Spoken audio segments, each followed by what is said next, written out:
Ayan, coming up. Third salok guys.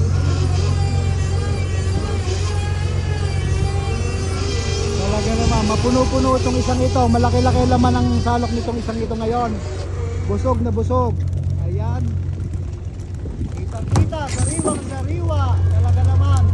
Diretso sa napakalamig na bodega para i-frozen na yan guys. Quality, high quality, best quality fish guys. Pang kanin, pang canned tuna. Ayan.